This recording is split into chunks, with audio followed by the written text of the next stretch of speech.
Hello and welcome back to Franklin Covey's twice weekly podcast on Leadership with Scott Miller. I'm your host now, coming up into 7 years, nearly 500 episodes taped, 450 released, where twice weekly on Tuesdays and Fridays, Franklin Covey allows me to have the honor of sitting in this chair and in this studio at our headquarters in Salt Lake City and have remarkable conversations with many of the world's most influential thought leaders.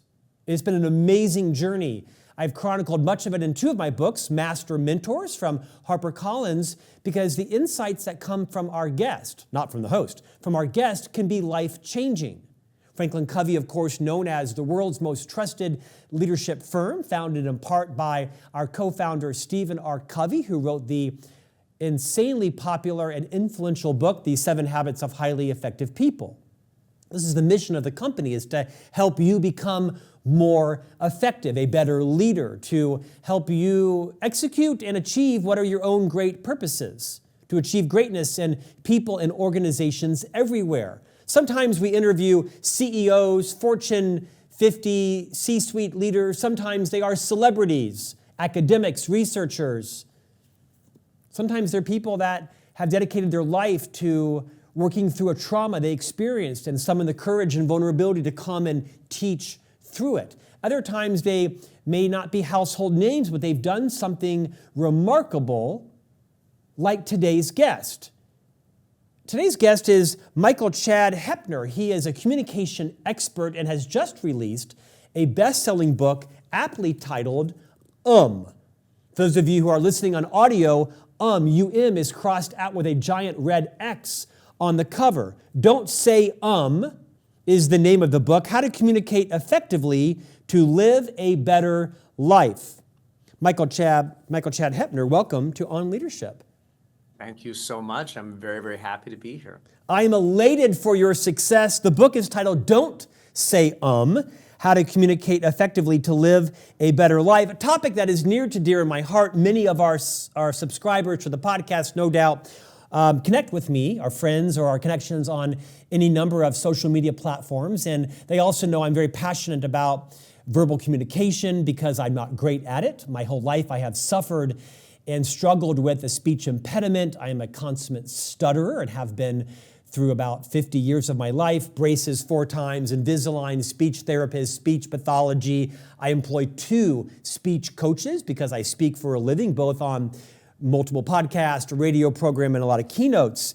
And it's been a struggle for me, but it's a passionate topic that those who may be watching me recently in social media know that my wife and I are parents to 3 young boys, paroled criminals most nights, that are 10, 12, and 14. And we have in Millerland, as I refer to my family, something that we call the $100 challenge. And that is that about twice or sometimes 3 times a year, I take these 3 young boys and we go to the bank. We take out $300 in $1 increments, and each boy gets a glass mason jar with $100 bills in it.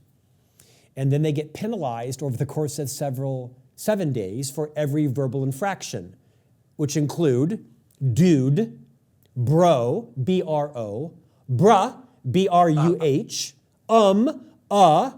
like, as in I was like or he was like. If they say, I like ice cream, that counts. But if it was he was like, out comes the $1. And then finally, yeah, Y-E-A, because in our family the word is yes, not yeah. So they usually have a lot of infractions the first 4 hours. It tapers off like a steep descent. And within 48 hours, they are so freaking scared of the money flying out of their jar, they don't speak for 5.5 days. That's not true, but it does have an immediate reaction. And then at the end of 7 days, anybody who has $75 remaining in their jar, I double it in a DoorDash gift card because I won't pay for DoorDash because that's entitlement beyond reason. Now, there are a lot of people following my social that say this is genius or message me and say you're a sociopath. I am so excited you are here because this is a topic that all of us struggle with. Now that I've dominated the first half of the podcast, I'm going to invite you to rewind a couple of decades, introduce yourself to all of our listeners and our viewers, your expertise, your passion about this topic, and how you came to write this of what I think probably will be the first of many books coming out of your genius. Sure. Well, wow. That's a heck of an introduction. And I don't know if I'll wind us back decades because you didn't speak for decades, nor does everyone need to hear about my journey for decades. I'll give you a little snapshot of things, though. In the book, in fact, I talk about this. A lot of my time is spent helping people who have a lot of access, frankly, to many things, help them improve. But what I recognize is that I have limited time on this planet, as we all do. And this book really gave me the chance to give everybody the same kind of coaching and tools that I give to the C-suite execs and presidential candidates and folks like that who I coach. So the book is really an attempt to let this be quite broadly accessible to a whole bunch of different people. And that's crucially important because everybody has to do this skill. Everybody has to turn air into sound and sound into words. It's not like an optional thing. We have to do this. And I will say from your introduction that I don't think you're a psychopath at all. I think you're doing a great job, and count me in that camp and your social followers who think this is genius. And I'll tell you why. I don't mean that as false flattery at all. Because of screens, there's a real concern that our kids are not learning to speak as well as other generations may have. Now, I'm not a social scientist, so I won't weigh in on the data about that necessarily, or even causation per se. But I will say that all the parents I talk to are very concerned about some of these basics of how communication works and whether their kids are or are not learning some of these core human aspects of how we talk. So the fact that you're bringing your kids' attention to what I call linguistic precision, which is, are you actually choosing words, or are you just opening your mouth and letting 1,000 sort of, kind of, like, brah, kind of, sort of, ums tumble out? You're helping them bring a real focus to that. And it's a gift, at least from my perspective. You and I are leading a revolution on this. I say to my sons and my wife, Stephanie, who's far more educated and more intellectually competent than I am, the reason why your order is always wrong in the restaurant is because you've not clearly articulated what it is you want. If you want your dressing on the side, you can't just say, am I dressing on the side? You have to kind of pause, stop, make sure that the waiter or server kind of gets out of their routine, and then they might have to even repeat it. Hey, can I ask you a favor? Could you please be certain that my dressing comes on the side? And you usually break up that sort of normal routine they have. And so I've taught my sons to look people in the eye, speak very clearly, very confidently about what they want in their order, do it with grace and respect to the server, and it's having, I think, great consequence on them. I'm going to ask you a variety of questions today, maybe in one continuous speed round, because there's so much great information packed in your book. You have advised CEOs, entrepreneurs, U.S. presidential candidates on how to speak. You talk about rate, pitch, tone, speed, breath work, posture. You also talk about the difference between content and delivery. You are a delivery expert. You don't speak so much about content. Content is someone's passion and genius and education. But today we're going to spend most of our time talking about delivery. First, would you identify and inventory what are the most common mistakes people find themselves making that are perhaps subconscious? They don't even know they're doing it. And with a little bit of insight from you, people might find a little more self-awareness coming out of this interview. 3 or 4 mistakes most people fall into. Yeah.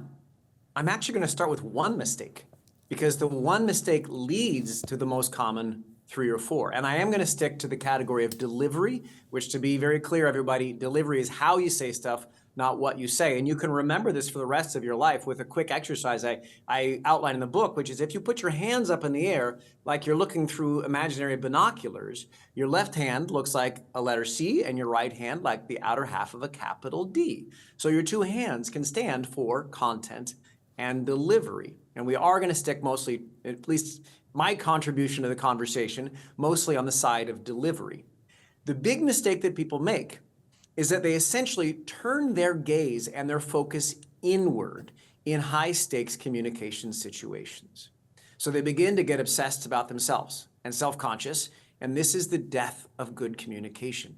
Because as soon as we're trapped in that self-conscious cycle, all we're doing is hypervigilance about every little behavior that is happening, and we completely lose the thread about what communication actually is, which is trying to reach the other person. So you can get very confused thinking about how much eye contact should I have? How broad and sweeping should my gestures be? How precisely fast or slow should I speak? You don't have to get hung up with all that. Those are the behaviors of confidence that come out of us when we are focused on reaching the other person. So when people become self-focused, what happens are some of these very common mistakes. One, they become a more contracted version of themselves. That means they have a more monotone voice, they use less vocal variety, they use less facial expressions, and they rarely, if ever, gesture. So one, they contract themselves. Number two, they all of a sudden put a whole bunch of useless sound and language and words into what they're sharing because they're not thinking anymore about the words they're trying to choose. They get obsessed with all the other stuff and therefore just open their mouth and out comes kind of, sort of, like, and all the other words. So one, they contract. Two, they let a whole bunch of useless information into their verbiage, into their language. Three, they lose an organic sense of eye contact. So either they go into some sort of idealized perfect version of eye contact in which they never break it, or all of a sudden their eye contact becomes completely self-conscious as opposed to what it's supposed to be, which is noticing if my audience is listening to me and understanding or not. And then number four is the thing that you mentioned, enunciation. They begin to mumble their words. Enunciation is crucial. This is not about manners, people. It's not about etiquette. Enunciation matters because you won't get your dressing on the side if you don't enunciate, but it goes deeper than that. It's not just minds, it's hearts too. Enunciation allows you to win hearts and minds. If I say the word D-E-A-T-H, and I say it like this, death, you don't know what it really means. If I say death, you begin to feel, wow, this is a one-way journey we're all on. That's kind of daunting to think about how that TH sound at the end just fades away. So those are some of the most common mistakes I see, but they all come out of that first one of self-focus. Michael, I'm kind of obsessed with your book. You dedicate a whole chapter to what you call filler words and others. I've also heard them referred to as vocalized pauses. I happen to own a speakers bureau with 250 keynoters in it, and each of them I give a little bit of feedback in terms of their rate, their pitch, their tone, their body language, things that you talk about. And your book is going to be a prescribed must-read for everyone in our bureau. Talk about what you refer to as filler words, also known as the linguistic pause. We all suffer from this. Can you prescribe some ways each of us could kind of shock ourselves out of it and transform our credibility? Yeah, I'm going to start with, let's jump right to the drill, right to the exercise that you can do today. And this is a terrible moment of name dropping, but I'm going to be going on Good Morning America literally tomorrow. And I'm mentioning that simply because this is the drill that they were the most interested in. Because they thought, wow, if people can learn very quickly to clean up their language, that might be applicable to a huge audience. So I mention that because this can be really useful and really useful today. The exercise that I show in the chapter and detail in the chapter is called finger walking. Now, those of you watching the pod as opposed to just listening, you can see me doing this. And those who are listening, I'm going to describe what I'm doing. I walk my fingers forward, forcing the activity of moving my fingers, stepping my fingers as though they were 2 feet, to force me to choose each and every word that comes out of my mouth. If I don't know what to say next, I pause my fingers until I have figured out what I want to share. And I'm going to walk my fingers as precisely as I can and allow that activity of walking to force me to commit to useful words. This is not just a trick or a crutch. This is what's called embodied cognition. I'm using my body to help my brain learn something. Embodied cognition. So that's the exercise, and you can try it right now, wherever you are. When I coach people, I even do it on a balance beam or using a bit of masking tape and actually make them walk across the room as opposed to just walking their fingers. So that's the exercise that I invite people to try right away if they want to. And it's a way to bring your attention to the words you're trying to choose as opposed to the sounds that you're trying to avoid. So we can unpack the topic of filler a bit more if you want to. You want to go deeper on that topic, or you want to leave it just with that Well, I'd love to, because I think it's one of the biggest inhibitors of tweens and teens and adults and professionals. It's remarkable how many well-educated people have so many filler words, quite frankly, narrowed down to the combination and the like combination. So this is a topic that is riveting. Keep riffing. Yeah. Well, first of all, I do have to give you some praise on this. You clearly are a student of this, and I literally mean that. You're in the extreme edge of the bell curve in terms of people I encounter with your own awareness about filler. And the thing you're doing with your kids, my hat's off to you about that. So a couple thoughts on filler. The first is this, is that let's draw a distinction between filler sounds and filler words. Sounds we're going to call In other cultures, it's different, by the way. So in French, it might be and in Japanese, it's oh. There's these different sounds. In Ireland, it's n. Different sounds, but they're not actual words. They're just these sounds. A filler word, that's like, sort of, kind of, but it can actually be things like basically, literally. I even had one client one time who would pepper the word viscerally into his speech all the time for no good reason. I mean, every other sentence had a viscerally in it. And I invite you to think about this, listeners, as two criteria. If these two criteria are true for you about a word, it's probably a filler word for you. One, it's not grammatically necessary. And two, you're not aware of how much you're doing it. So if the word is a yes to both those criteria, it's very likely a filler word for you. And you mentioned this already about grammar. So your kids, if they say, I was like ready to go to the park, that's not grammatically necessary. But if instead they say, I really like going to the park, then of course, in that sentence, that second one, like is grammatically necessary. If they're not aware they're saying like at the end of every single sentence, then that's the awareness category. So broaden your lens about what filler can be. The next thought is that people can be pretty harsh on themselves about this. And you actually can soften that a little bit, people. And I'll give you some math to give you some comfort with this, okay? We speak roughly, I'm talking here, 3 words per second. Average word syllable is about 2 words per syllable. I'm speaking very loosely here, okay? So fast and loose with the math. But you do the math, it's like 6 syllables per second or something like that. Let's say you say one every 5 seconds. Is a single syllable. That only means that 1 out of every 30 syllables is an Now, in your life, I'm guessing that if you had a problem that pertained to 3% of something, you wouldn't get that hung up on it. So be kind to yourself as you try to improve in this area. I'm not saying it's not important. It is. And in fact, there's different ways to make that a bigger deal or a smaller deal. If every 5 seconds you say, and you extend it, that's a much bigger deal, of course. So yes, it is a worthwhile thing to tackle. But be kind to yourself as you do, because like any other chronic habit, it's going to take some real attention and some patience and even a little bit of self-love as you get better at choosing words as opposed to trying to avoid useless ones. I think it is a pervasive problem in people who speak for a living, which is the majority of creators, authors, communicators, business leaders.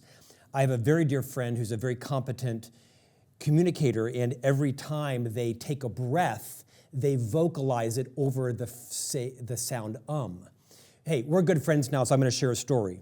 When I was young, I was a bedwetter up until and through elementary school. Don't know why, doesn't matter, not wetting the bed anymore. However, it was a problem into like third grade for me. And my mother finally bought this thing called the WEE alert, W-E-E alert. I've never told this story other than to my wife. The WEE alert was in essence this sort of metallic mattress pad, and when it became wet, it set off an alarm.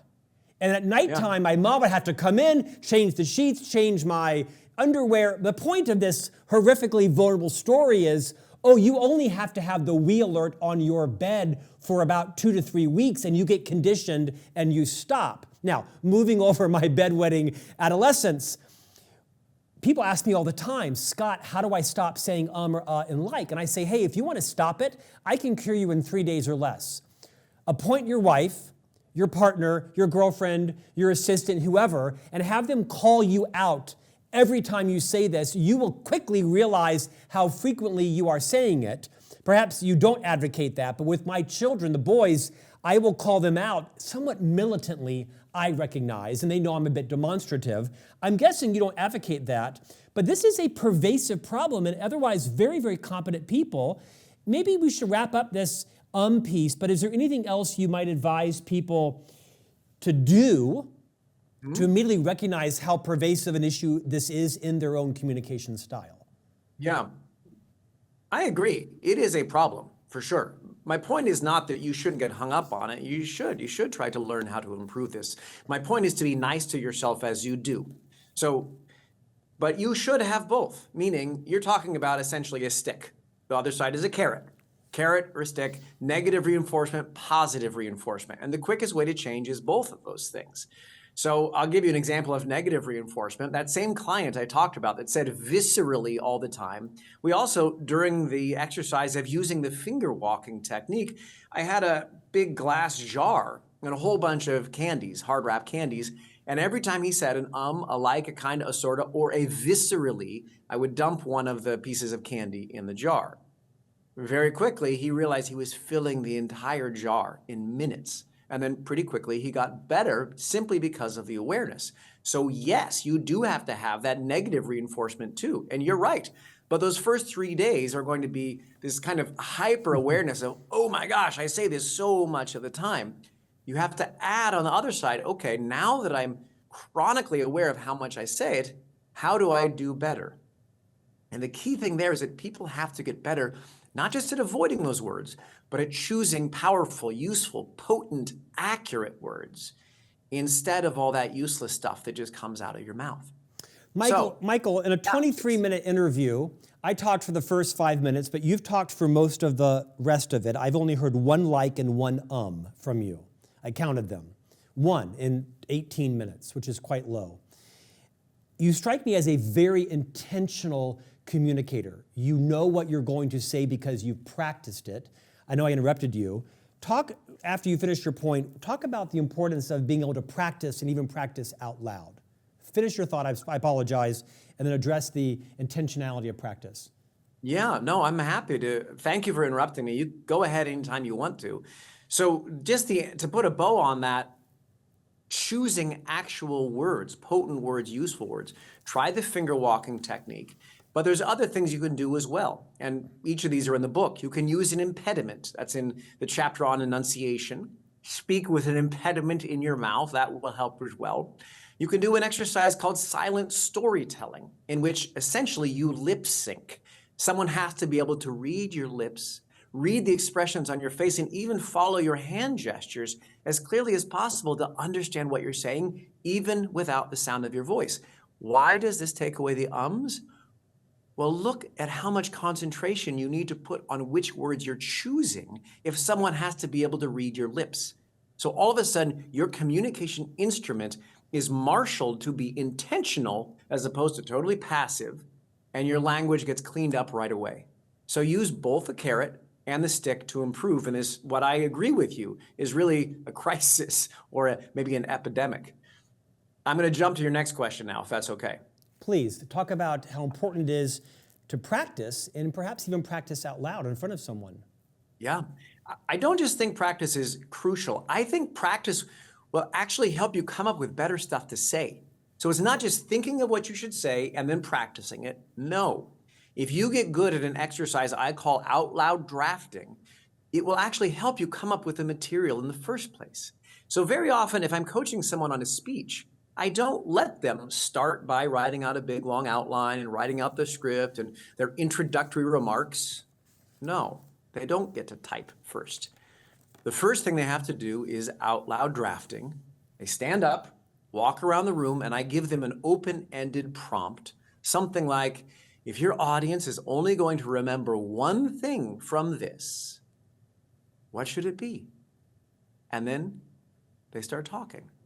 Now, the point is that if you're giving a speech, you're not handing someone a memo. You're turning air into sound and then sound into words. You are using your body as a communication instrument.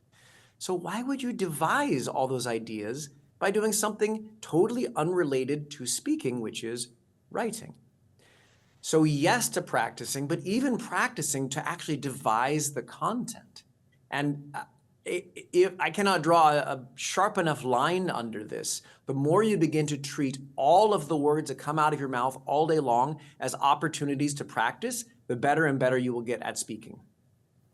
Let's pivot to the importance of pauses and learning how to pause.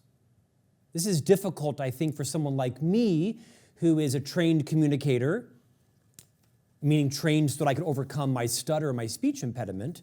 I by no means put myself as the gold standard.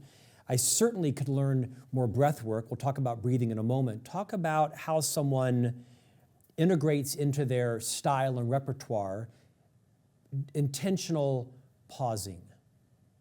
Yeah. I'm going to give you a fun quiz button thing you get to press, okay? I'm going to pause frequently in this next portion. You get to interrupt me anytime you want to, and I'll tell you why. In the book, the chapter on vocal variety, which is what pausing is part of, it's the longest chapter in the book. But the first sentence I say, welcome to the longest chapter in the book, but in this case, long is not boring, long is important. So this is an important topic. That said, anytime I pause, jump in right away, because I also don't want to go onto a deep dive on vocal variety and get us totally carried away on that topic. Ready? Yes. Here we go. Pausing is just one of 5 P's of vocal variety. There's pace, there's pitch, pause, power, and placement. So pace is speed. Pitch is high and low. Pause is the one we're talking about, silence. Power is volume, so that's loud and soft. And then placement means where the sound is placed in your body. If you have a very nasal voice as an expression, not as an expression, but if you have a nasal voice when you're sick, as an example, that's because the placement of the sound of your voice has changed when your nose gets plugged up. Sound is placed in our bodies in various ways. So these 5 P's are vocal variety. I didn't invent vocal variety. Humans have used it for as long as we've been human. But I did invent that naming system to make it alliterative and therefore hopefully easy to remember. So the reason I teach that system is that people get hung up typically on just 2 of them: pace, don't talk too fast, and pause, have some comfort with silence. But it's just one part of the whole spectrum of your vocal variety. So if you want to get better at this, treat it with the sophistication and rigor that it's due. Now, how can someone learn to pause more effectively? One of the first exercises in the book that I teach uses Lego blocks, and I'm holding one up right now, of course, if you're just listening. And the idea is that you practice speaking, but you share one idea at a time. Not 3, not 5, not 25, 1. And at the end of each idea, in silence, you stack a Lego block. Then you pick up the second Lego block. Say your second idea. At the end of the second idea, again, in silence, you click the Lego block in place. Third idea, same thing. You go through your speech, idea by idea, forcing yourself to tolerate the silence it takes to click that Lego block in place. So you're giving your body a physical activity to do, to live through that slightly uncomfortable moment of tolerating silence. and therefore you learn how to pause. Michael, I'm mindful of our time. Speak about breathing. It's a popular topic of a lot of books right now and podcast interviews. Maybe bring it really practically to us. What are some tactics that our listeners and viewers today can be thinking about integrating into their repertoire to make them a more influential communicator? Sure. Breathing is easy to say, it's hard to do. So I give it a different phrase in my chapter. I say, put air into action. Because breathing for speaking is different than for stress relief or for yoga. You're using your air to share words. So a couple of suggestions to your point of tactical things. Yawning is a great way to bring more air into your body, to breathe diaphragmatically, automatically, to lift your soft palate, relax the neck and throat muscles. So integrate yawning into a bit of a vocal warm-up, or if you have a workout regimen or a daily regimen of some kind, do some yawning actually to open up how you breathe. The second thing is recognize that you're probably breathing and exhaling all that air, wasting it, and not actually using it for its purpose, which is to support your voice and share your ideas. So when you practice yawning, try sharing sound, but at the top of the breath. So don't yawn and let a bunch of air out and then start talking. No, yawn when you have the maximum amount of air in your lungs, then allow sound to come out. And in the chapter on breath, I teach that, but a couple other ideas too. Inflating a balloon and then speaking on all that air it would take to inflate a balloon, or playing your horn hand, almost playing like improvisational jazz music, and then using all that breath support you would if you were improvising on a horn to speak. So those are a couple fun little tactical tools you can use to put air into action. In your experience, perhaps anecdotally, what percentage of political candidates and leaders, C-suite leaders, people who are speaking for a living, have ever really had any formal speaking training? Is it remarkably high? Is it shockingly low? I'm guessing it translates to the public at large as well. Two shocking things. First, the first number of shockingly low is true. You'd be surprised at how few. The next number is how shockingly bad. All right? I'll give you an example. I happen to know that a famous presidential candidate, everybody listening to this would recognize, was given the coaching to consistently make this gesture over and over again. Okay, maybe, but if you're just listening, by the way, all I'm doing is drawing my fingers together in a specific pattern.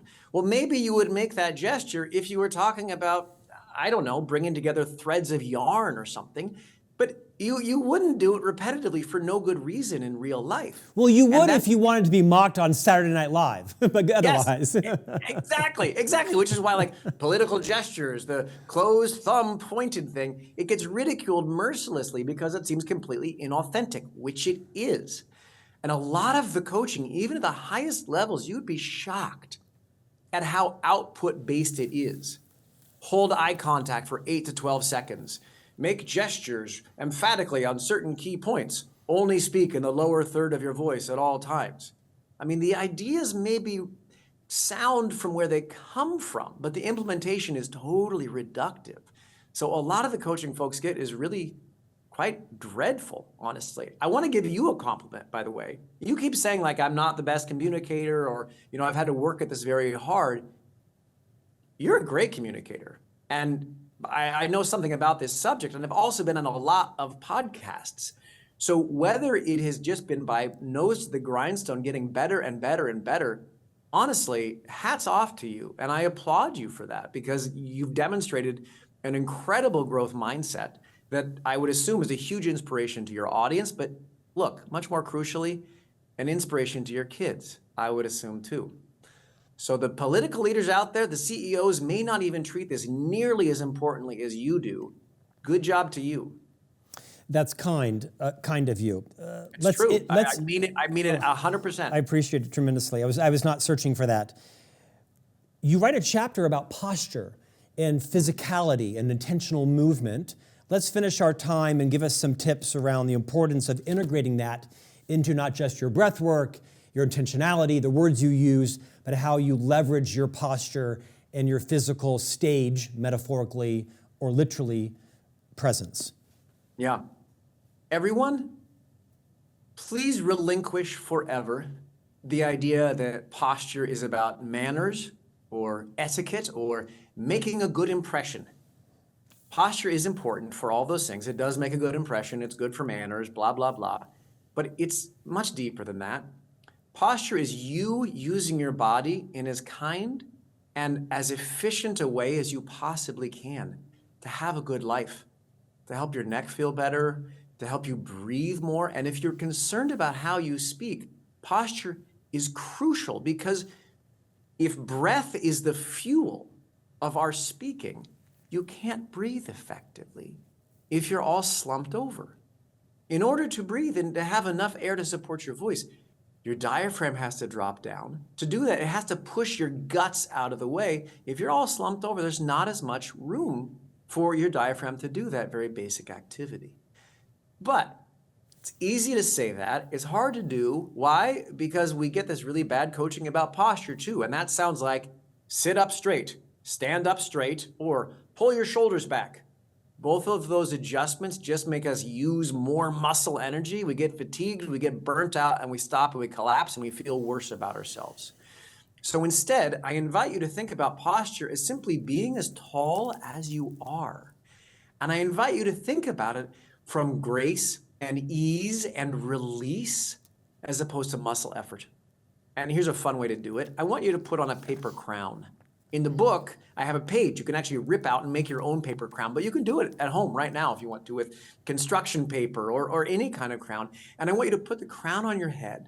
And then I want you to walk around the room, and I want you to try to have the regal bearing of a monarch, but not through muscle effort and determination. No, from ease and release. You can even think of your head like a helium balloon floating gently upwards off the long string of your spine. As you're doing that, check in with yourself and notice first how much taller you are. But then second, notice what feels different, how you can breathe differently, and maybe even more profound, how this feels slightly different emotionally or mentally. So try that exercise. You do that a few minutes each day, and you can begin to kind of reprogram how you've thought about posture traditionally and begin to build positive muscle memory. Michael, as we end, how do you hope people consume this book? Is there a particular way? Is there a reader experience that you would say, hey, read this book one chapter a week for X number of weeks, form a book club? When you wrote it, how did you hope people would digest it? Yeah, well, you've read it closely, obviously, so you may be leading me into this, but I wrote this book with the hopes that this is like a cookbook or a how-to manual. I don't want people to feel burdened. And oftentimes you get a book, you think like, okay, I know I should read this book. Yes, you should. The book is great. I poured 10 years into it, and it's jam-packed full of all the expertise I can bring to this topic. But you'll hear me say something that no author ever says, which is you don't have to read the whole book. You should read one chapter. Choose a chapter that is the thing that gets in your way. Yeah. Mumbling, posture, breath, recovering from mistakes, navigating nerves. Choose that chapter and read that chapter. And I even mean that so much that on our website, which is just don'tsayum.com, people can just download the free chapter on navigating nerves, and I'm going to keep that free because it's such a crucial thing for people to improve in and to get some relief on that topic. So use this like a how-to manual. Go to the chapter you need and use that chapter. Michael Chad Hoeppner, I'm elated for your success. USA Today bestselling author, and now an appearance coming up on Good Morning America, not to mention FranklinCovey's On Leadership podcast. Your book is Don't Say How to Communicate Effectively to Live a Better Life. Thank you for pouring into us. I think there'll be people that will watch and rewatch this episode many times. You have to have a level of self-awareness to know which of these you're struggling with. I think it's a challenge for all of us to increase our confidence to be able to talk about, I'm doing this or I'm not doing that properly. Sometimes that takes a great friend or a leader. In fact, Kim Scott's book, Radical Candor. Much of that book came about because of the courage that her then boss, Sheryl Sandberg, when they were both at Google, pulled her aside and said, "You say every third or fourth word, you sound stupid." Now, that might have been delivered a little more graciously, but that was the genesis of her book, Radical Candor. So wouldn't we be also beneficial to have someone like Sheryl Sandberg as our leader? Michael, thanks for your time today. You're a class act. My pleasure. Thank you for having me, and keep up all your incredible work on focusing on this topic for you, for your listeners and viewers and social followers, and also for your family. It's really quite inspiring. May I save some money for our son's therapy. We will see you back here next week for a new conversation on leadership.